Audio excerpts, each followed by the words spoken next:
yung mga ibon. Baka maka-copyright. So, waiting tayo guys ng bus. So, the bus is coming. At what time? At what time is coming the bus? Because today is Sunday. Is coming at 5:46. So, I have 16 minutes to wait. So, live lang tayo, short live habang tayo ay waiting ng bus.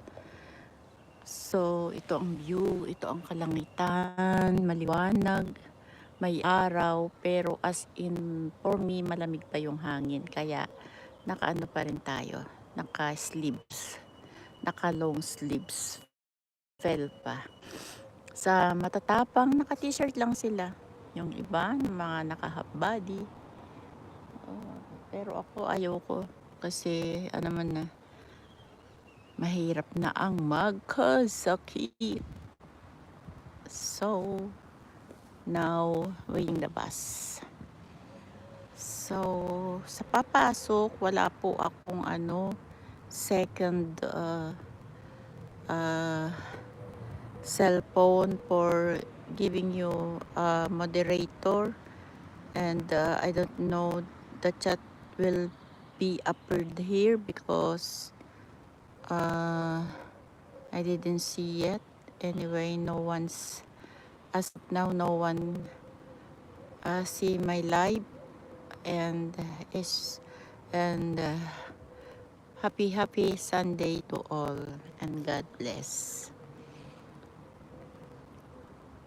Si Hos, ito always masakit ang tiyan. I don't know why. Ang ganda ng, diba? Tingkad yung pagkaano niya. Red.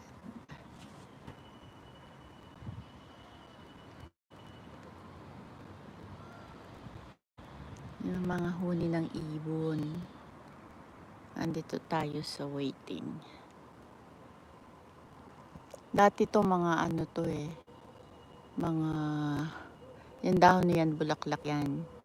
Parang bulaklak kulay niya. Then kapag alam na sa, ayan, dahon na siya. Nagto-transform. Dati yun, yung puno doon, punong-puno ng bulaklak yan. Pero ngayon, hindi na. Dahon na siya. Wala na yung mga bulaklak kasi na, dahon na.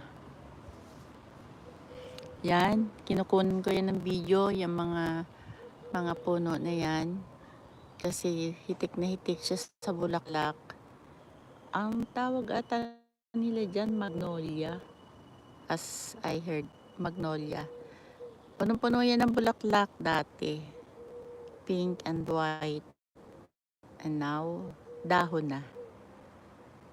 They are leaves. Now, thank you sa unang tamsak. Hindi ko nakikita kung meron bagang comment. Kasi andito lang tayo, waiting tayo ng bus going to work. Ewan ko, bakit pa ako pinauwi? Halos almost biyahe lang naman. And then, nakahiga lang ng konti, pabalik na uli. Sana kung sana yung night ko na ito at bukas na lang ako babalik, more better. Pero yung labas ako ng alas 12, dating ako dito sa bahay mga 1:30. I lay down 2 o'clock. And then after, I need to, parang kulang yung pahinga. Mas gusto ko pa din yung magpapahinga doon kung saan ako nag-work, pero as in na need nila ng privacy kasi nandun yung mga anak. So, ayan. Kailangan kong umalis. 'Di ba?